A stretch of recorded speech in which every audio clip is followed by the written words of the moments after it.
We're on. We're live. Nice. We're live. Sort of. First of all, Mark, thanks for coming on. Thank you, Dan.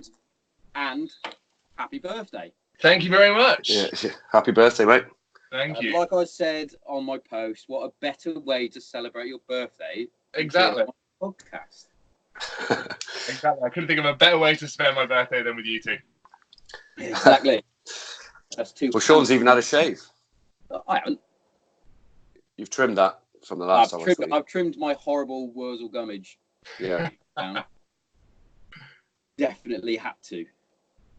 So I don't know if you watch it, Darren, but Mark is on was on SAS Who Dares Wins. The latest Channel 4. I have seen it. I'm not an avid watcher, just because it's usually on when I'm at work. So. Yeah. And I have to say this, I think they jacked out on you a little bit on last night's episode. I got to say, because you're the biggest, they had you at the back carrying the brunt of that weight of that log. That is how it played out. I think that's why you were hanging at your hoop at the end. Yeah, that, and like there was so much of that task that you didn't see. In it.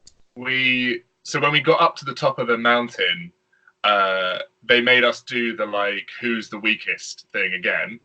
Oh, right. And then we had to carry the log back down half the way. They then made us walk out into a lake up to our waists, up to our chests with the log, and beasted us with the log in the lake.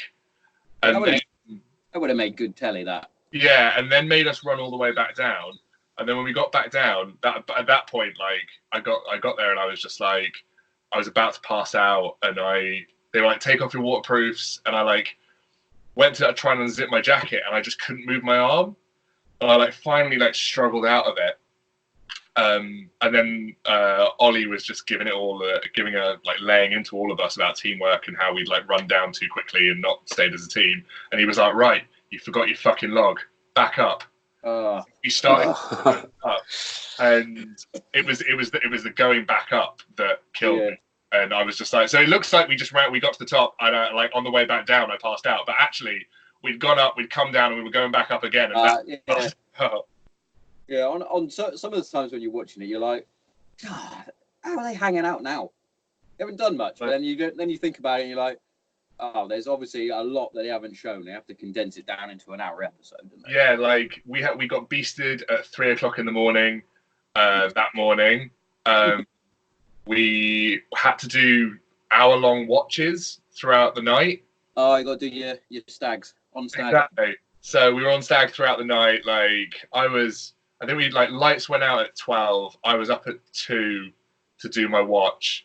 Was back in my bunk by 3:15, and then we were up at 4 for a beasting. Until 5. Lights came on at 5:30, and then the day started.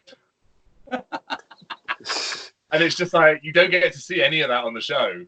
No. But it all adds up. Breakfast was one small ladleful of plain porridge made with water that day.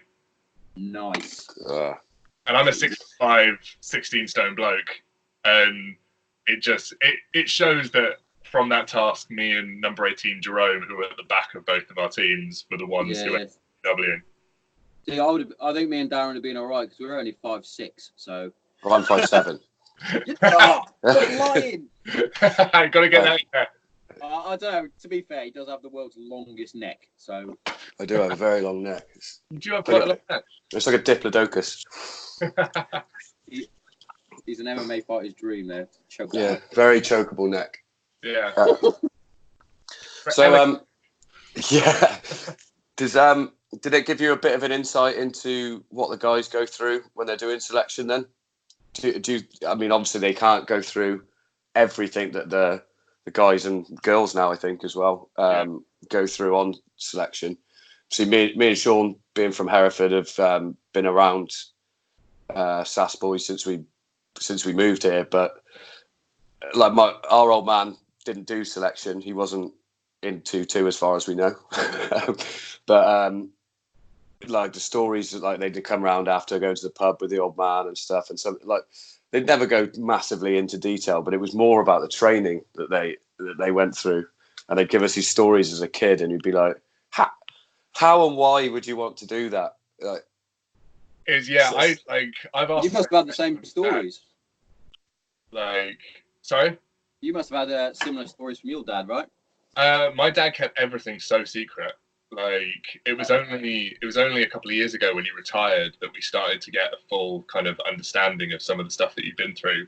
The show gives you such a condensed version of what these guys and girls go through on selection. It's like it was one of the main driving forces of me doing the show was to try and get like the smallest glimpse of what my dad went through in terms of selection. And I hope like the guys, not all the DS are ex-SAS. Some are various different special forces, and the course is definitely a condensation of aspects of different special forces selection processes, and it's all just kind of crammed in. And when I was talking to my dad's watching the show, and when I was talking to him, he was just like, it's definitely more of a, like, they're trying to, because it's only like 10 days long, they're definitely trying to break you faster and like get more of it faster.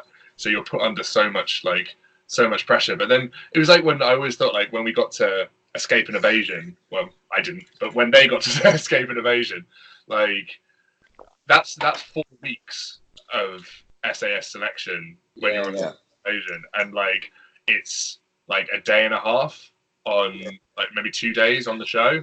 So it's just so compacted, and you get a glimpse of some of the stuff they go through, but it's still nothing anywhere near what the real guys and girls go through. Do you before the show, do you have to go through sort of psychological tests, I suppose, because to put, I'd say 90% of people through that, even over a condensed period of time, potentially you're going to get some people that lose their mind. Yeah. And not just quitting, but like it could potentially, with some of the, all the sleep deprivation, the holding back on calories, and then just the physical aspect of it all bunched in together. I mean, surely, well, in my head, you must have to go through some sort of testing procedure to make sure that you're not just going to completely break down on camera or even off camera. And they have the old psych doctor with you, don't they? Yeah, so we went there drinking Guinness, Darren. Yeah. You sneaky fucking Russian. Here's me being a good boy. Guinness. Here's me with my being a good boy with my dead Mammoth coffee. Just saying. Anyway, sorry. The psych doctor was there, wasn't he? Yeah, we went through the same guy, I think. Yeah, so we went through like you have to go through all this kind of physical stuff, but we had like a series of psych evals during the selection process to get onto the audition process to get onto the show, and then it's one of the things that I think Channel 4 and the production company have done really well is they really focus on the psychological care throughout the entire process. So Sandeep, the doctor who you see on the show, is there, but they also have 2 psychologists on 24 hours a day watching all the cameras to see everything that's going on, and they're there to pick up on certain things that like the producers might miss, and then we're in contact with the psychologists after the show. We get calls just to kind of check up on us. So, because like everyone, as you see on the show, like everyone has come from such a varied background and have been through some like quite harrowing things in their lives. And because the course is designed to condense everything and strip everything away from you, it can be really triggering for people. But I think all of us going into it felt confident that from the position of the psychologists who work on the show, they were very much there for our safety and our well-being, and they couldn't care less that a TV show is being made. Like, they would step in if they felt that any of us was in any kind of mental anguish. They could do with that on Love Island, couldn't they? Completely. From what I've heard, anyway. I don't watch that, but I've heard that they've had a number of problems, especially after the show. each show I think has got, and it's something that's come to the foreground a lot more because of things like Love Island and Jeremy Kyle. And one of the, I think they were very clear with us at the front, like they didn't consider it to be reality TV, they consider it to be a reality documentary.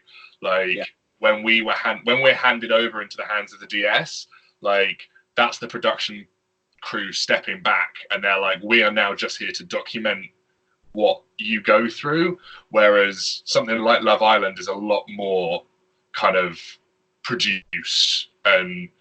But yeah, I think across reality TV has been around for over a decade now, and is just continuing to like become part of the zeitgeist of modern culture. And I do think the well-being of the people on those shows hasn't always necessarily been front and center of what people are trying to create, but that's definitely one thing with this show and the team around SAS Who Dares Wins, that I think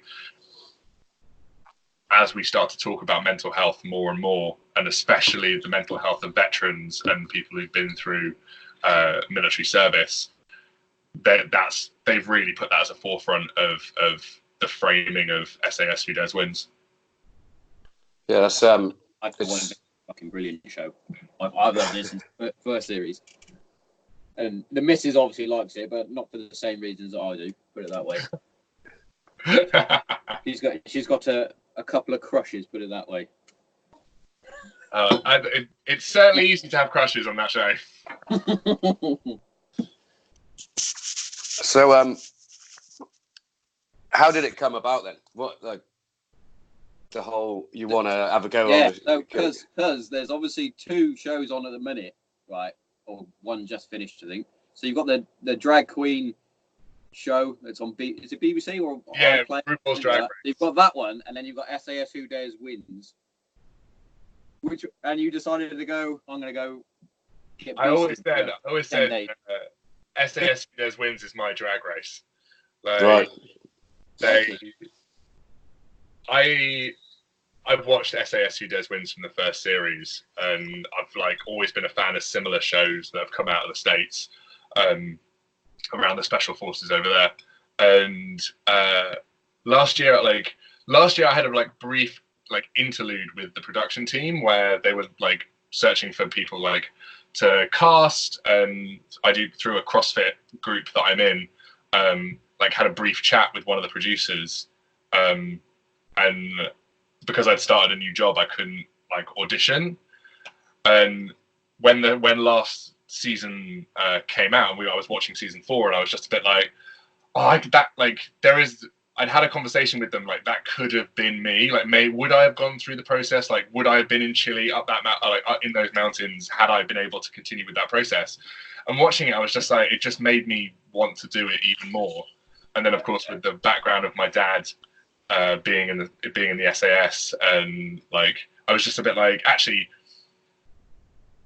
Drag Race is this huge phenomenon.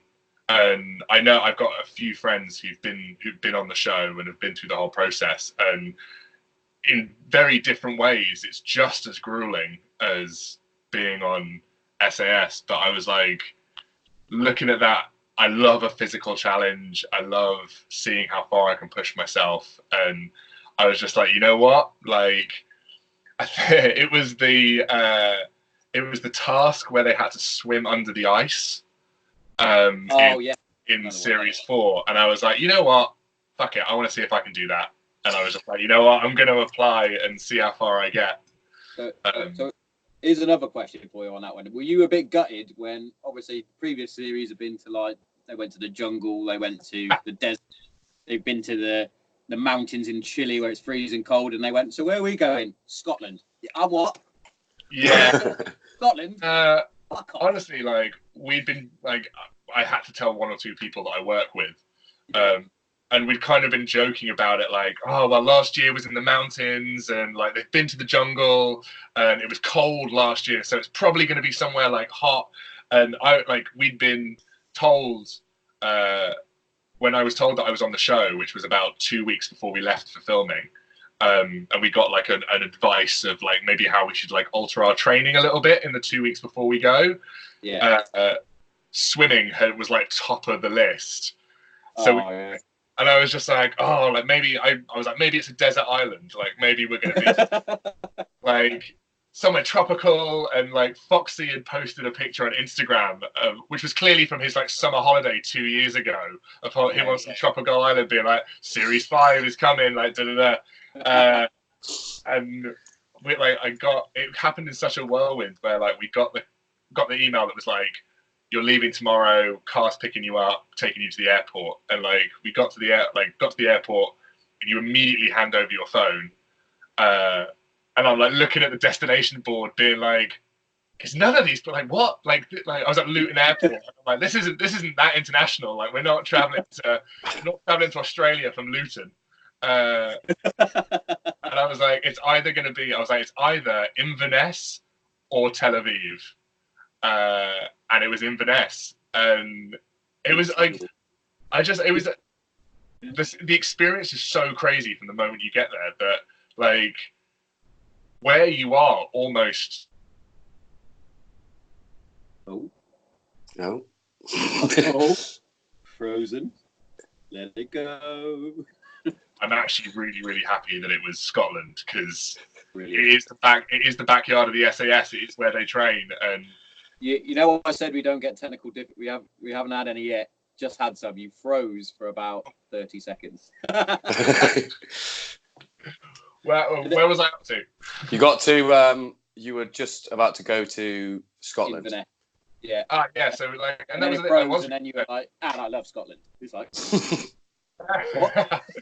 But yeah, like we were told, like you got checked in, and it was like, okay, we're off to Inverness, and it was just like, well, clearly we're going somewhere in either the Highlands or the Hebrides, and it's going to be brutal. Yeah.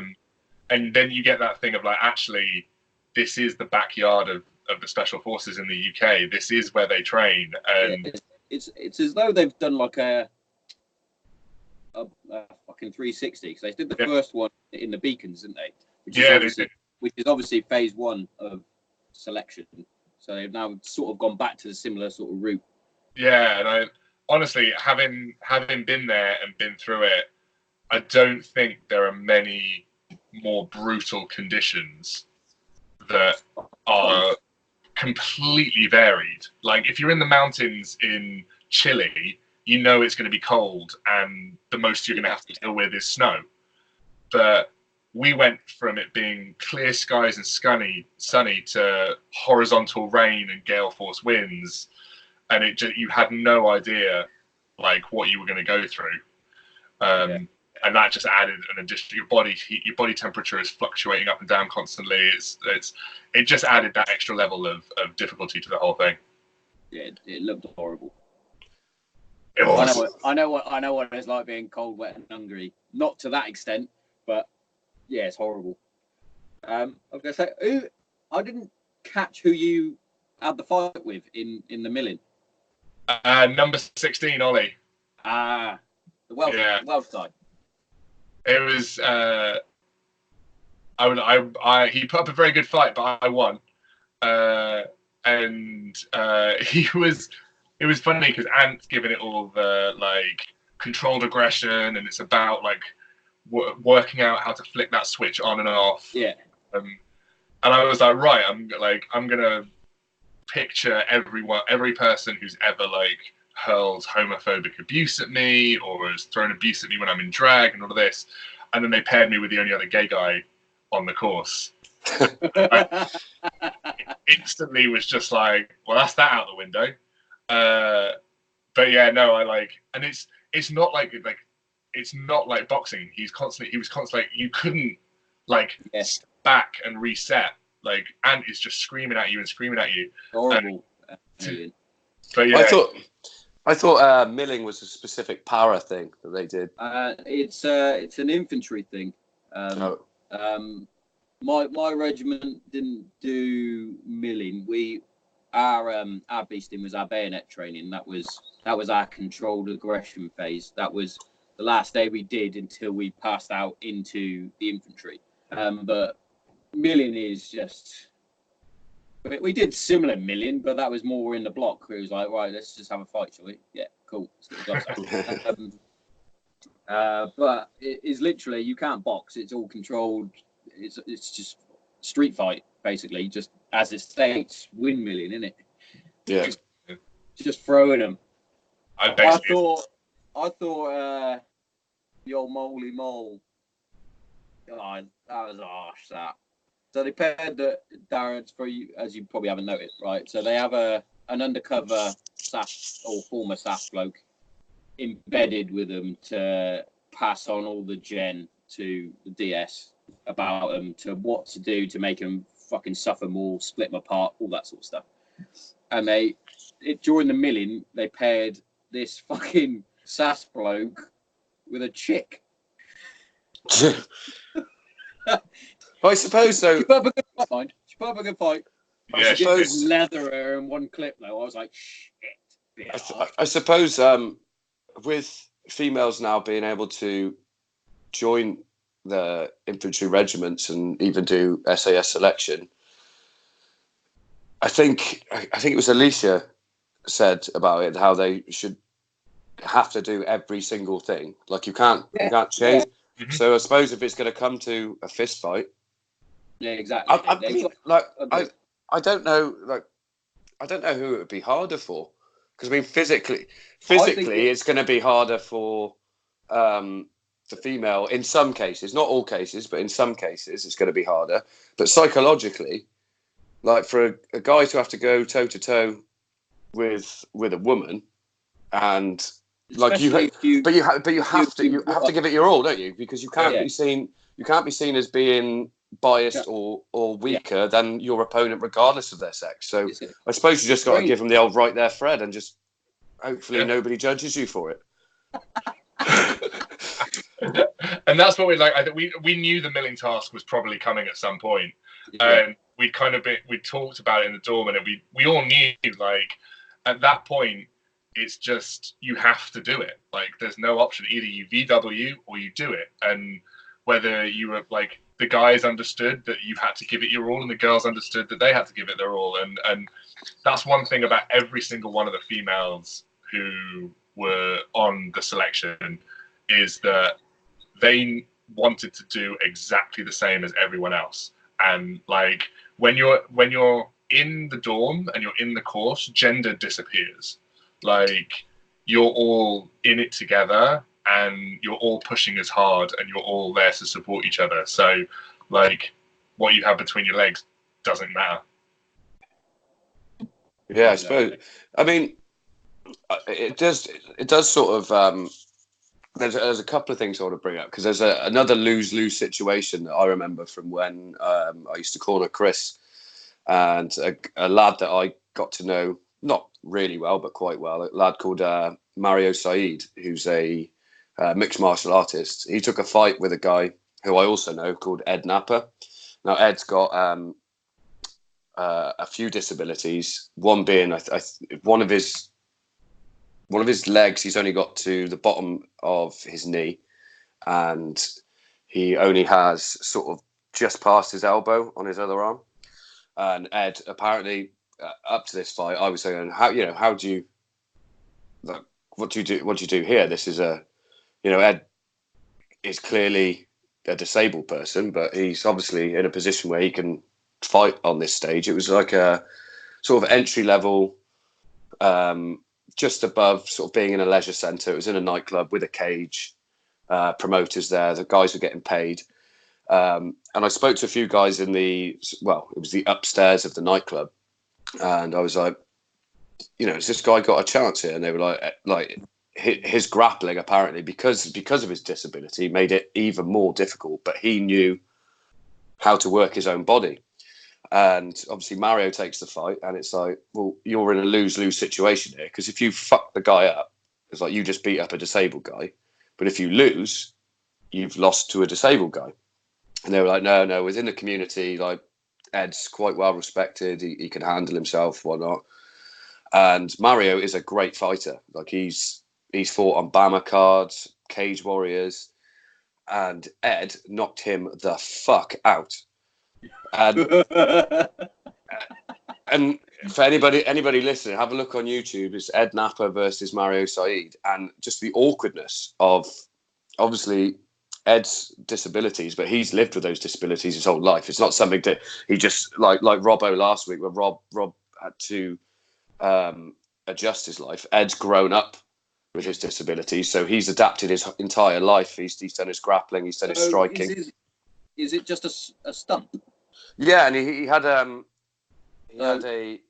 a glove basically attached to more or less his elbow. So if he was, I can't remember which side, but say he's throwing a straight left, it was always like an elbow coming at him. Yeah. But obviously he knows his distances because he's lived with that his entire. And when he caught, like Mario was out for a while, he had to have oxygen, all sorts. And like that's a slight tangent that I've gone on there, but I've always remembered that fight because I thought like in Mario's case it's lose because like I said, if he knocked him out, chokes him out, anything like that, then regardless of Ed's credentials, anybody that was just there as a casual fan is just like, he just kicked in a guy that's only got one arm and half his leg. But then getting it was a brutal knockout, honestly. It was one of the worst I've ever seen. I think in that situation, it comes down to a lot of it comes down to a matter of respect. Mm-hmm. Like you as either side of the party, like you're entering it into, and you're like, do I respect this person enough to give it my all? Because that's what they're expecting. And anything, if I pull back anything, that's me disrespecting them. Yeah. I'm making the decision for them. I'm taking away their freedom to make the decision on whether they want to enter this situation or enter this fight or not. So in that situation, like Ed is entering into that position being like, I am here to fight, and whether you kick the shit out of me or I kick the shit out of you, like, have the respect that I've made this decision and I know what I'm doing. And more power to Mario for going into it and just being like, yeah, I respect you as a fighter, and I'm going to give you that respect and give it my all. And if I beat you, then I beat you fair and square because we've both given it our all. I've got a story like that. Darren knows the story as well. So I was playing in a five-a-side tournament football, and we got paired against a team, and their goalkeeper had, I think, cerebral palsy, possibly. But he did play in the disabled England team, just say. But I got the ball and I took it past a couple of players and I smashed it right in the top corner.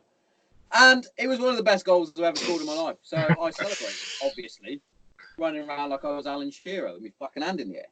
I got booed. But that, again, that's the crowd disrespecting the goalkeeper because you did what you were supposed to do. And you scored a good goal, and absolute screamer, Mark. It couldn't get further into the corner. I believe you 100%.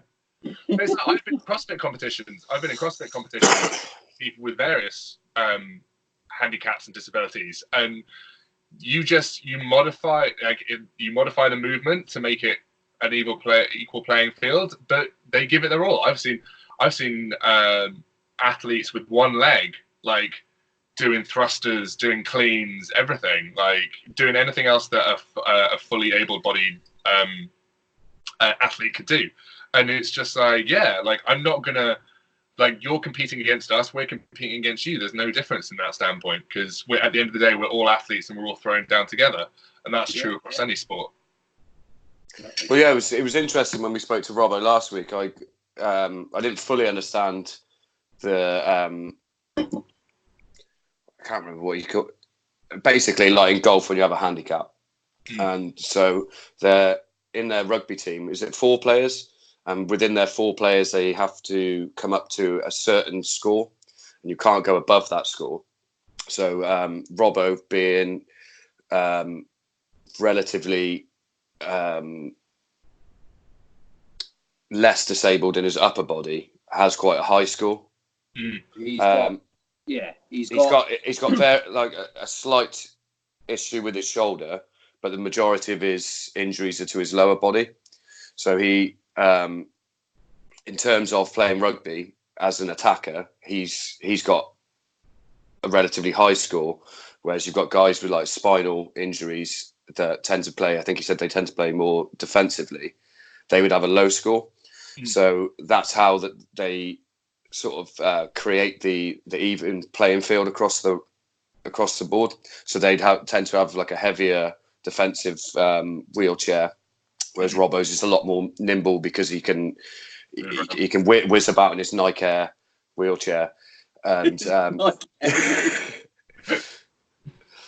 but we were talking to him about it and saying like, are there different wheelchairs? Do they give you an advantage? He was like, yeah, but because they're not produced in the UK, it takes a while for them to arrive, and if there's anything wrong with them, it takes. Yeah. So I think he said he tends to have like a across the board pretty decent chair, but like some of the stuff he was like, they break with their elbows. Like that's crazy. The adaptation to that, like I'm not putting my elbow anywhere near a wheel. Sorry. Yeah.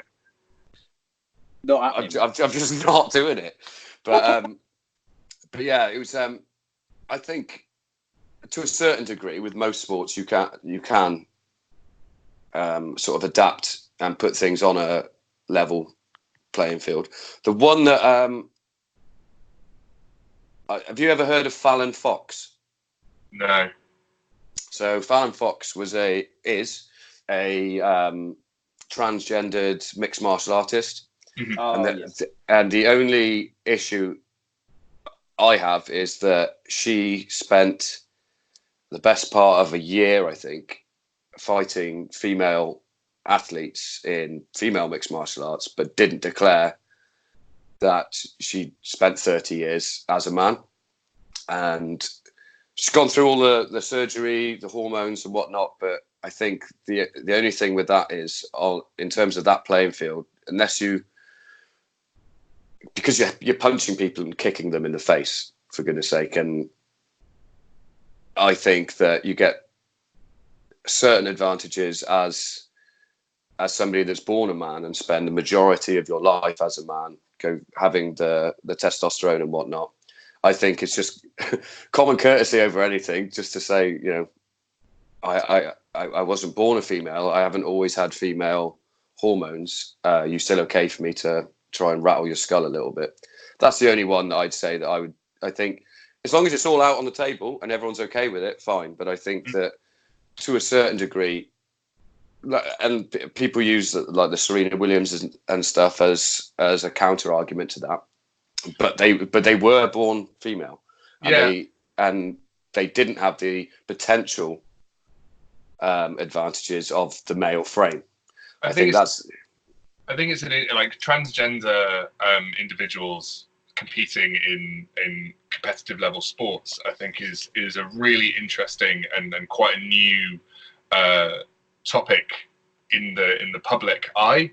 And I think one of the issues at the moment is that a lot of sports haven't given it the time and effort and the thought to have a documented policy around how transgender people compete in their sport. And there's a lot of famous athletes who are on record either for or against. Mm-hmm. And I think until each individual sport the governing body of each individual sport comes to a conclusion of how that needs to be represented in their sport, I think you will see situations like the one you were just describing. Because if you're an athlete and you want to fight or you want to play in your sport and there isn't a documented way of doing that, then the fear of not being able to do the thing that you love is real, and people will make decisions within the confines of their knowledge that they don't want to lose the ability to do the thing that they love. And I agree with you. Like, I think if everything's out on the table and you can agree, then that's it. But I think it's on the governing bodies of the sports to lead the way in that. Because you look at things like Caster Semenya in track running, and how South African. Yeah, the South African, who she was treated appallingly by the governing body because they didn't lay down the law and they didn't decide the way that she should compete. And yes, she has a natural advantage because of the way that she was born. But then so do any number of male athletes. Like Michael Phelps has the same thing, but because he's a man competing in a male sport, it's absolutely fine. But with Caster Semenya, they made the decision that she had to take like testosterone blockers to reduce her levels of testosterone, so to essentially handicap herself to make it fairer. Yeah. Just the fact that everything's natural. So, and in that case, I don't agree with that. Yeah. I think that's what, because she's not taking steroids. No, That's her body, and to be fair, in terms of the type of sports she's playing, she would have been tested for her levels her entire career. exactly. Because they're so stringently tested. Unless you're Russian. Unless you're Russian. Yeah, my only thing with the whole fighting thing was that when you actually see the fights, it was clearly a pretty decent guy fighter who transitioned and whatnot, but the fights it was brutal, the damage that she was inflicting on some people, and to fight for the best part of a year without confirming, and and like I said, most of those women could give a shit. Yeah. I don't think they give a shit, but the fact that he didn't know, they may have prepared slightly different. Yeah, right? and I don't know what the ruling is in the sport about it. And I hope maybe through this that it'll shine a light on it, and there'll be a clearer documented policy about what you have to declare and how you have to declare it, so that other transgender athletes, both on the male and female side of the sport, can have a direction and a pathway to compete that they feel comfortable with. Yeah, and I think the thing with like a female to male transition, I don't think there would be that many men, whether or not I'm correct here or not, would have a massive issue. I think it's the other way, when it's like somebody that's lived as a male for the best 20 years plus, gone through puberty, because like you put someone like Ronda Rousey up against most men her size at the time when she was absolutely flying, she'd do all right. I think if you put her up against the elite, you stick her up against, I don't know, somebody that's about her weight, Demetrius Johnson, I think just physically he would dominate. It's just there is a biological difference. I don't care. I mean, I've studied the body for a long time. There is definitely a difference, and it can be put out on a level playing field. I think it's just the clarity of it. So like I said, that the nature of a mixed martial artist or a boxer or somebody that competes in taekwondo, they'll fight anyone. Yeah, it has to come down to the science of it at the end of the day. Yeah.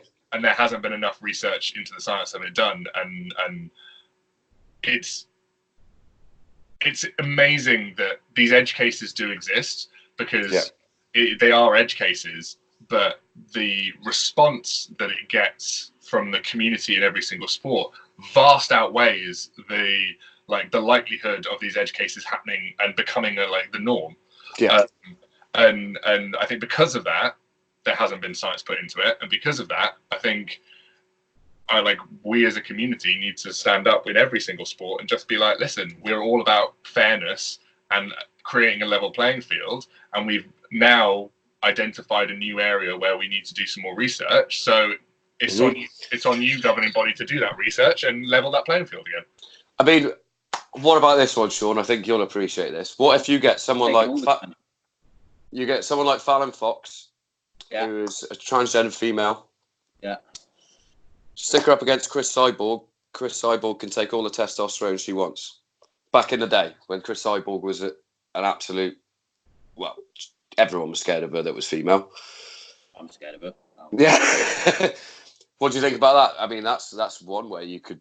You could, if you want to. You would watch Chris Cyborg absolutely batter the shit out of it. It's definitely said it. Definitely said it. He's determined to get me off YouTube. her. I'm not. But no, this is the thing. Like as I say, like more science has to be put into it, and hopefully for all athletes across the board, the science that's put into it will create a much more level playing field and fairness for everyone. Yeah, I wonder if that would make any difference, just as a general sort of think tank there. I wonder what difference that would make. Like, Fallon Fox cannot take any steroids in this fight, but Chris Cyborg can. It has to be backed up. I wonder how that would level up. I wonder. It has to be backed up by the science. It has, taking testosterone has multiple different effects on the body, and some of those will outweigh the natural advantages that Fallon Fox may have as a transgender athlete. So I think, like I say, at the end of the day, it has to come back to the science, because you cannot argue with the science. And until that science is done, then we're all just speculating. Yeah. Speculate to accumulate. Aaron loves a tangent, doesn't you? I do. Where did this even start from? Milling. We're talking about milling, and we've now started an argument about fucking Fallon Fox versus Chris Cybil. Yeah, well, it hasn't been a recent thing with Fallon Fox. I know that Joe Rogan got in a lot of heat over some of the comments that he made, which he, in fairness to Joe, he didn't retract what he said at all, and he even invited Fallon Fox onto his podcast, which I don't think she accepted. But I don't know. I love a conversation like that. I think because it's there are transgender athletes, and there are also females that have got high testosterone levels, and they absolutely, in my mind, they shouldn't be put on testosterone blockers. I think everyone has a right to compete, and it's on across anything. If you want to compete in a sport and you put in the effort and you train, you should be able to. And it's not on the athlete to self-regulate themselves. It's on the governing body to create the environment that allows them to compete on a fair and even basis. And some governing bodies are doing it better than others, but I just think, like, for the fairness of the game and being able to stand up there and say that you compete in a sport that is truly equal to across all athletes, whether that's different weight categories for men and women or whatever the rules are. But like, hopefully it'll create a fairer environment across all sports. So you've got the fucking cyclist, I can't remember her name, who transitioned from male to female, was doing really poorly in the male cycling events, transitioned, and now is a world record holder in the female one. What do you think of that? There's a question. Again, my opinion doesn't matter. Like, if the rules of the sport are so that she can compete at that level and she meets the requirements, then she's not doing anything wrong. And it's on the governing body to look into the science and create that fair environment. Like, and I mean, cycling's a terrible one anyway, isn't it? They're all on EPO. So I think when Lance Armstrong got in trouble, quite famously, for what he did. Bloody good documentary though. Yeah, very good documentary. Bloody good one. Wasn't it? They had to go back 20 places to find somebody that was actually clean. 18. Yeah, and also there's great research out there that says that it's more detrimental to do something like the Tour de France and not to be taking the Mexican supplements that is allowing them to compete at that level, like on that sort of distance. It's cycling. You're not hurting anyone, are you? Just on a bike. Do you know what I mean? But do you know what I mean? Like when you look at something like even football, when there's a coming together of players, or rugby, or martial arts, or boxing, when you're physically able to harm another person, I can see why you would try and keep it as clean as possible. But for something like cycling, where it's actually detrimental for you not to be doing something that is going to allow your body to get around that course. I mean, there is an argument. It's a fairness. It's a fairness thing. Like, is it any difference taking a protein shake if it allows you to get around? I think it's a fairness thing. Like, if you want to take performance enhancers, then take them, but compete against other people who are. Don't put the people who choose not to at an automatic disadvantage to compete in the sport. Let them compete. It's like with bodybuilding. Like bodybuilding, you have different categories. You have people who are using PEDs, and you have natural bodybuilders, and that's you compete in the category. So you're competing against people who are fair. It's the same in CrossFit. There was issues in CrossFit a couple of years ago with someone who came third and then tested positive for performance enhancers, and a lot of CrossFit. Pardon? You're hard. Yeah, exactly. Like, yeah, I know. I do my research, mate. Yeah, Richard Gerard, and like it's a lot of the athletes came out and were just like, it tarnishes us because now everyone assumes that we like all of the hard work that I'm putting in isn't just because of me, it's because I'm taking these performance enhancers. So you tar us all with a negative brush, but also it means that I'm not having a fair competition. Like, I can't benchmark my performance against people who are equally putting in all of this hard work. And it was Noah Olsen, actually, who's another athlete who was at the top of the field. He went on record of being like, I'll do a year training for next year's games where I get tested every single week to prove that you can compete at this like elite level and not take performance enhancers. And it's I think if you want to take them, great, but only compete against other people who are taking them, because it's all about. I sort of watch when it comes to the fitness industry. I have got I sort of stole this from you may be familiar with a guy called Mark Twight and Michael Blevins. They had a gym in Utah called Jim Jones, and Mark had a quite monumental falling out with Mr. Glassman when CrossFit was in its initial stages. But Mark went on to train the guys for 300, Henry Carville for Superman. Did all sorts in the game, and he obviously turned his back, had a bit of a hatred for CrossFit because of his fallout with Greg.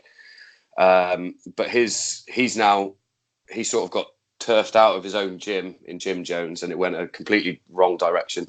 He likes the whole punk rock scene of fitness. Like he everything was old school. There's no TVs. There's nothing comfy to sit on. Sort of like what your average box looks like now. But this is like in, and they were all elite climbers that started off doing it, that sort of thing. And in his recent podcast, he's summed up the term "fitness is fucked," because with the whole Instagram thing, anybody that's got a good body or a big ass can be a fitness professional. When you've got guys out there that really it's their life's work, and it's sort of being tarnished a little bit by social media and stuff, because anybody can do it. But I can't watch, like Sean asked me about the Game Changers the other week.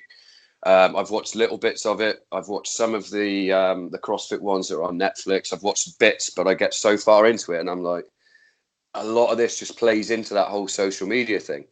And I can't remember which one it was I was watching, but somebody got popped for PEDs, and the amount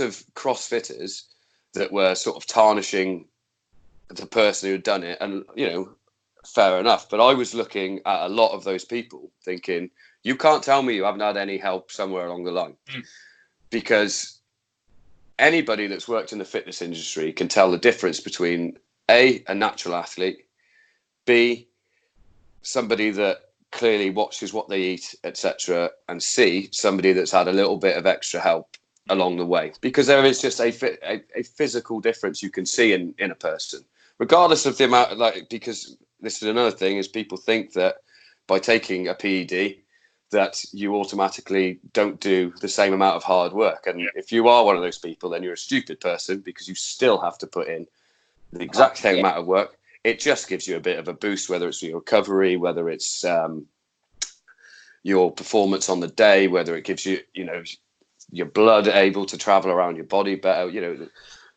It is what it is. But I was quite shocked at the amount of people that from just a snip, like I said, the snippets, because I can't watch it, because I'm literally like, hang on, like, you can't tell me that is the only person in the whole of either the CrossFit Games or one of the showdowns that gets done that is not getting some additional help. And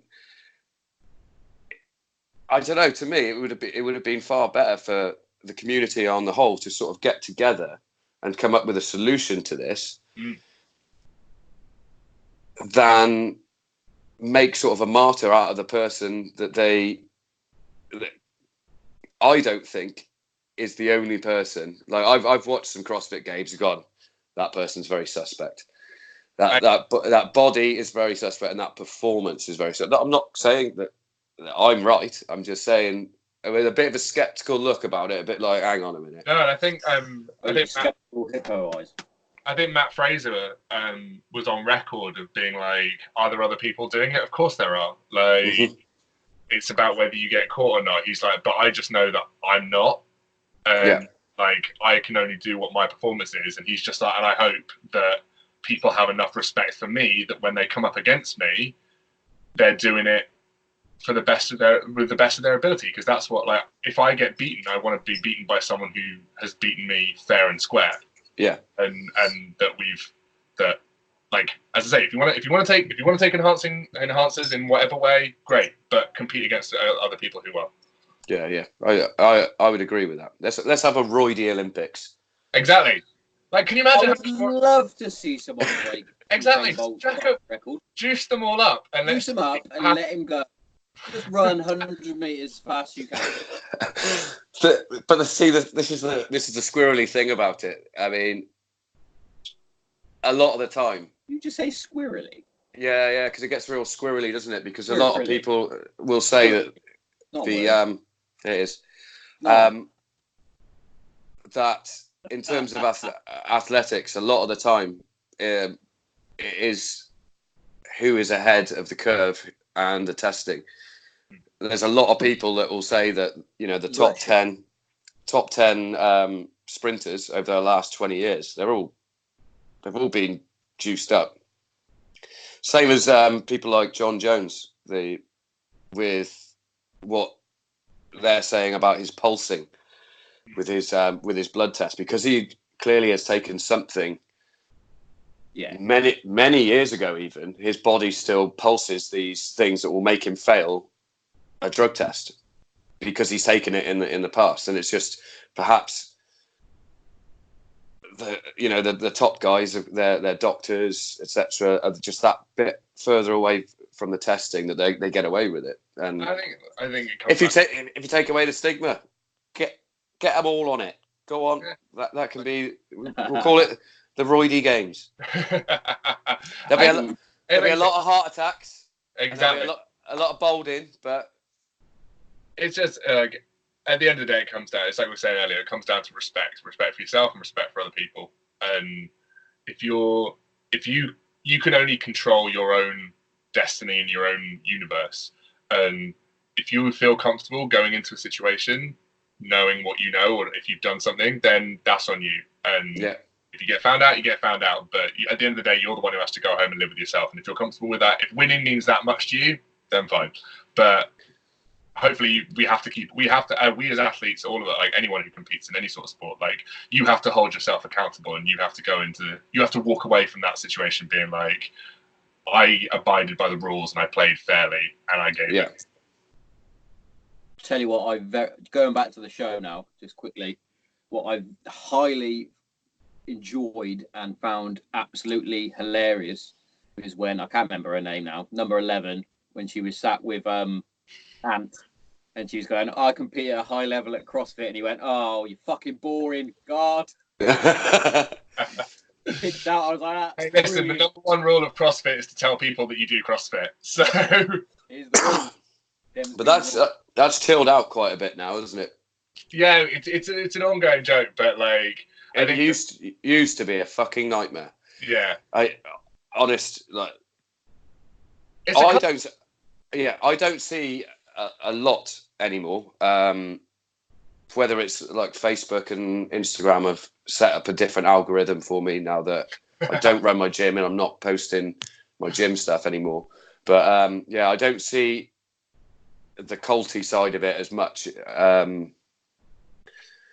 And I don't know if it's maybe taken a slightly different direction now with the games becoming more popular and stuff. I think it's started to lay itself down as more of something that people do. And it wasn't just such this. And the crazy thing was when CrossFit sort of hit its peak in terms of popularity, I'd say maybe 5-6 years ago. Yeah. And it's literally everything it was a cool thing to post about. And the amount of people I'd say, oh, this new thing we're doing, it's like there's nothing new in the fitness industry. It's just adapting stuff that people have already done. Yeah. Because I mean, I think the time when I was like, well, actually, you know, there might be some substance in this, was when it didn't just come down to how many pull-ups you could do and how much weight you could lift. Swimming got involved, and the sort of the safer obstacle courses where you don't see the horror hurdles and people breaking their vertebrae and stuff like that. I think because a lot of it came down to the coaches though that they had in certain areas. Like a lot of them, you'd be like, why are you doing that? You don't need to do that. You don't need to be sat on a fucking kettlebell, fucking balancing on it while doing thrusters. I think a lot of it comes down to like when CrossFit was at its peak, like you had standard gym membership or you had CrossFit. Like that was the thing. But with the rise of HIIT classes and F45 and Rebel One and all these other like fitness things, I think being a member of a thing and like Soul Cycle even and Peloton and all these like it being into your thing in fitness has become a lot more acceptable. So being like I'm a CrossFitter isn't like, what the fuck is that? Why are you talking about? Like you just go to the gym. Like so I think it's like fad fitness has become much more of a thing. Yeah. I think over the last sort of, like I said, 5-6 years, I think it's been fine-tuned quite a bit. I think in the initial stages, it was like you'd get, especially over in the States, you'd get people who had a background in different sports, mainly sort of your gymnastics or weightlifting. And by trying to use that sort of hybrid style of going from doing a power snatch into a muscle up, there's a lot of people physically able to do that, but their body wasn't quite ready for it because those gymnastics guys had been doing that since they were this high, and the lifters had been doing that for the same amount of time. You try and transit. I mean, although they do correlate, like your connective tissue, etc., doesn't quite get it, and that's why I think in that initial stage when they started using the more sort of the ring work and the Olympic lifts, I think that's where the problem with the CrossFit injuries were coming, because there were people who could do it because they'd had that background, but Dave that had just started a year ago, his body just wasn't prepared, especially when you put it down to a competitive level. When you're either going up against a clock or another person, your form goes out the window. And like I said, your body's just not maybe physically ready. That's why people were blowing out shoulders. That's why they were getting spinal injuries, not necessarily terrible ones like the ones that are documented and people posted videos. There's a big hoo-ha about it. Yeah. But I think CrossFit on the whole, because they got so big so quick, and then now they've started to refine everything. I think that's made the competition's a lot safer, and B, a lot more elite than they initially were. Yeah. Because now you can train CrossFit. Exactly. Whereas before you could just be, like I said, an ex-gymnast who can do 1,000 ring dips followed by 4 muscle ups, which Sean will back me up on this. Because I used to, get the CrossFit Games qualifiers, the ones you video yourself. Yeah. I'd have people come down and ask if they could use my facilities to have a go at it, and I knew what would happen. It would start off, it would be lots of burpees and stuff that requires no equipment. Yeah. And all of a sudden, the muscle ups come in. You're like, the average guy hasn't got a set of gymnastics rings set up in his house to be able to do it. Exactly. And that would always come sort of 3-4 phases in once people had paid their money to try and compete. And I think they've made it a lot more accessible to the average guy now. And also, I think the person that is going to do the whole CrossFit thing is somebody that is going down to a CrossFit gym. Yeah. They've got a bit, and also I think a lot of the entry level coaches now aren't running their own facilities. Exactly. On a weekend course, which was always a bugbear of mine. It was like, hang on, mate, I've been doing this sort of thing for 10, 15 years. You can't tell me you pay $1,000 and now all of a sudden you can open a gym. And I think they've sort of knocked that on the head now. I think everybody has to be to a certain level to be instructing on their own, and more power to them. Like, I cannot wait for next week as well, because I got Josh Bridges on next week. Even more CrossFit for us. Amazing. Oh, brilliant. So, here's one for you, Mark. When do you transform into Cybil? Cybil. It's a long grinding process. Jesus. To slowly primp and tease the woman out of this is a long and drawn out process. But well, yeah, you look like a Viking warrior. He looks like. You look like. Sean, did you meet Victor, the Norwegian guy? I met him. I met in Malta. You look like a carbon copy of him, and I always say to him, you couldn't look any more Norwegian. You are wrong. Funnily enough, so. Say again. I said, funnily enough, I'm Maltese. Are you? Yeah. Well, there we go. But no, we did a podcast in Malta a few months back. Oh, really? Yeah. We used to holiday there every year for like 15 years. Yeah. Longer. How old are you? Yeah, our dad used to live there as well back in fucking 1920 or whatever it was. Yeah, my mum's Maltese and my parents live out there now. So. Oh, nice. Whereabouts? In like St Paul's Bay, around that area. That's where we go. Aura and Bajiba. That's where. Yeah. So, that's why I grew up around there. I got like spending every. Oh, fucking. That's mental. Such a tiny island, but it's got so many connections to so many people. Well, yeah, I was just at work the other day, and 2 of my chefs were like, we've been going to Malta, slightly different areas like Malia and where did oh God, you're annoying. Okay. Yeah.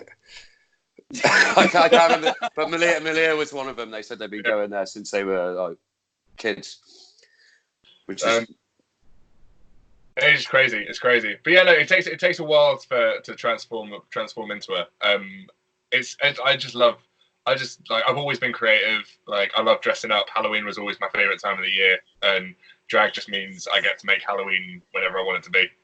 I get to dress up and create this character and hopefully open up some people's eyes to. And that's what hopefully doing the show has done. And like, it doesn't matter who you are or what you like doing. We're all, at the end of the day, we're all people, and we all have stories to tell. And if I can help a few people by seeing a 6'5" guy in heels and a wig and full face of makeup surviving and thriving in an SAS selection process, then actually any LGBTQ person you meet on the street is exactly the same. So, here's another one for you, because I love throwing these out there. Darren hates him, I know that. You were on Good Morning Britain. Yes. Yeah. What was Piers like? Is he a another. dick all the time, or just? No, most? He's not. No, that's my bugbear of him. It's predominantly a character. Yeah. Like Because my biggest thing is that he makes some great points at times. Yeah. Even his tweets, I'll read and I go, because I follow him, even though I won't ever retweet anything that he says or anything like that. Is that he, and as an Arsenal fan, he infuriates me. But he, if he was just himself, he could make those same points and probably have a far better impact across the board than this sort of. Like, he comes across bigoted at times, and that's what bothers me, because he gets publicity for it, and in turn he then gets paid even more because he's this controversial figure, which I don't believe he actually is. He's paid to be controversial, and like he was. I couldn't have more differentiating views than him on a variety of different subjects, and I said to them, I was like, if you ever want someone to come back and debate with him, I'm more than happy to come back and debate with him. But he was nothing but lovely to me. And you know that your dad is.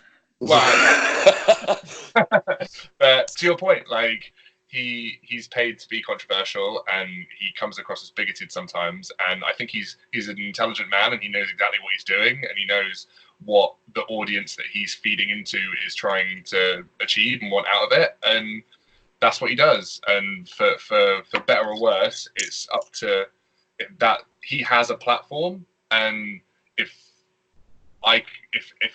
people from across the spectrum who have different views to him can utilize that platform to get their point across and try and educate people who are usually only used to hearing his point of view, then it can only be a positive. But he was nice to me. We still have very, very different views. It's not a bad show, that Good Morning Britain. I don't mind it, but it's he has moments where I'm like, oh. But here's my thing though. So you've got him, and he knows what he's doing. You can almost see it in his face as soon as he's about to. You can tell when he's actually passionate about something that he's bringing up, because he won't deter from it. He won't back down. But you can also tell when he's trying to work that angle of, oh, this is going to get me in the newspaper. This is going to get me loads of retweets. This is going to get this. This is going to get that. The one that makes me laugh the most is Richard Madeley, because he's basically Alan Partridge, isn't he? Like he says things and you go, what? Like, I can't think of one off the top of my head, but he'll say something. You just go, you didn't think that through before you said that. You've just there's a few moments. Richard Madeley, that's the guy that dressed up as Ali G, wasn't it? Richard and Judy, yeah. But they at the end of the day, it's all TV, and they've been in this game for a long time. They know exactly what they're doing half the time, and what they can and what they can't say. So. But that's the thing, though. I don't know if Richard Madeley does. I genuinely, I think that is just, you know when like you must have it with your old man being ex-military. Like, we'll be in a situation in a pub or something. My old man will come out with something, and you go, "What?" You can't just say that in a group, Dad. You might think it, but you can't just come out and say. And Richard Madeley seems to have that same thing. And Piers Morgan does it as well. He was going up on one about hot pants, just before I went on, and Susanna Reid actually said it at one point. She was like, "Do you ever have that moment where you see all of us in the studio just go quiet and bite our lips and just what are you talking about?" She was like, "Do you ever just think, oh, maybe I've gone too far. Maybe I should stop." And Piers was just like, "No." From that point of view, if that is him and that is just what he thinks, it's a bit like Jeremy Clarkson. He comes out with completely some lines at times. Just go, Jeremy. Yeah. But I think with Jeremy as well, he actually genuinely thinks. I mean, his mum wrote Rupert the Bear, didn't she? So he's. Fucking, you just pull out some fucking bro science again. That's not bro science, mate. Throw Rupert the Bear out there. Fucking there it is. Hang on. Fucking hell. Hang on. I'm He's sure gonna that's Google true. all this shit now. while he's googling it, I'm like, right. So, what do you do with the old meat and two veg? Because when you stood up on Good Morning Britain and you were wearing your hot pants, I was like, there's no bulge. Where does that hide? Of course you saw that, Sean. Hey, doing research, man. It's known as tucking, and it's where you strategically insert both of your testicles back up into your body. Yeah. And then you use duct tape to essentially stick the skin down so that they stay up inside your body, and then you pull your dick back in between your legs, and then duct tape that down to create an area. No. It's not comfortable. No. No, it doesn't. That sounds. That sounds like something they would do on SAS Who Dares Wins. It's just to torture you. But it also, my brain went straight to Ace Ventura, Pet Detective then. Oh, well. He's had good old Captain Winky. Which is that film. Yeah. That's the film. That film these days would not fly. No, exactly. It's one of those, if you see the scene where it's like the big reveal that it. Yeah. They're the hemorrhoids I have ever seen. But they if you actually try and take your mind back, like, you couldn't make that scene anymore. I don't think, because as soon as the reveal comes, all of the athletes and stuff will just start being sick and making like a big skeptical over the fact that they're trans. And you just couldn't make that.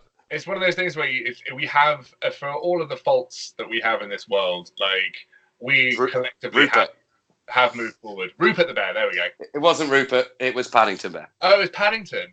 It was one of them. His mum wrote Paddington the Bear. Yeah. That's the most weird piece of trivia. I'm stealing that piece of trivia. Have you just been looking up quiz notes or something? No. What? I can't remember. I don't know.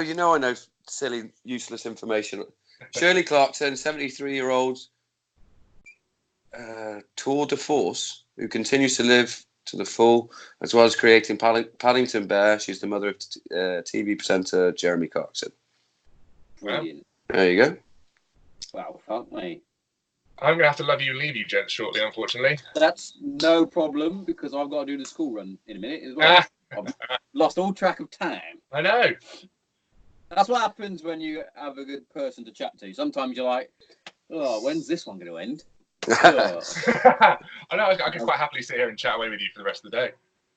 Well, we could do another episode soon. I think we will. Yes, definitely. I think I've had a lot of people say they want to come back on, so that's always good. Yeah, it's been a pleasure chatting to you. Any final questions? Anything you finally want to know before? Do you wear a wig, or do you just go all out with the hair? Your hair.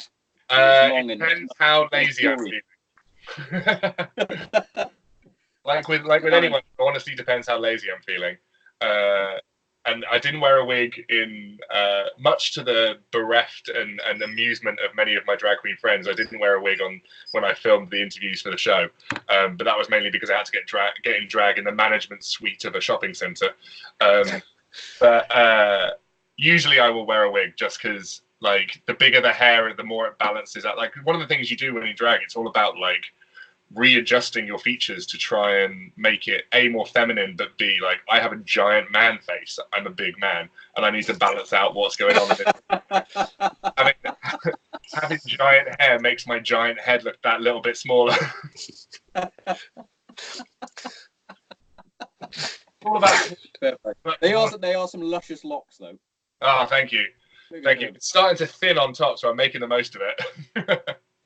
I have to say, though, because I think the first time we saw you on the show, you were as Mark. Yeah. You did your little chatty bit. And then the next time it was like, boom, there's Civil War. And he's like, whoa, well, when did that happen?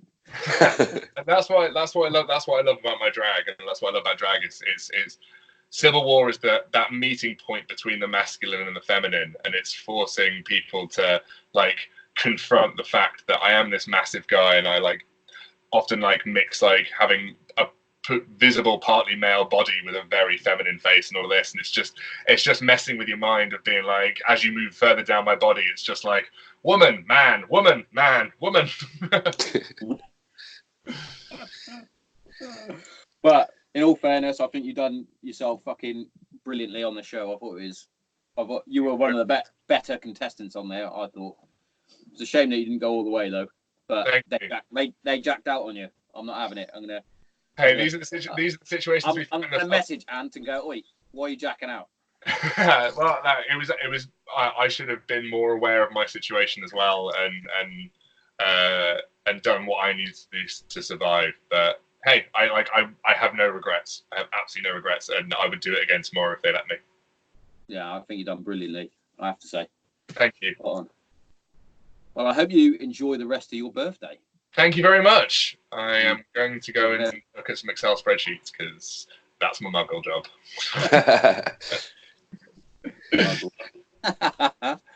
Anything from you, Darren, William? No, not really. I think we've managed to cover we haven't done any current events, so maybe we'll do that the next time.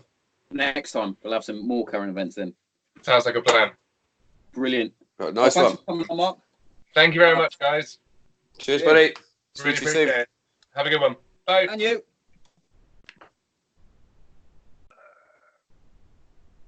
Good episode, that, mate. Yeah. Nice guy.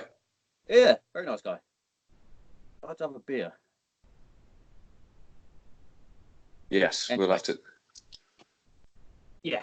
Well, I've got to go and do it's a school run. I've just had a text from Kate, who's finished work early. Hey, part-timer. Busy. All right, dude. Well, I'll speak to you in a bit. 8 o'clock Wednesday. Next guest is Martin Stapleton. Okay. Cage Warriors fighter. Yeah. So, I'll see you then. Catch you in a bit. Right. Charlie 1. Ciao. Charlie 1 out.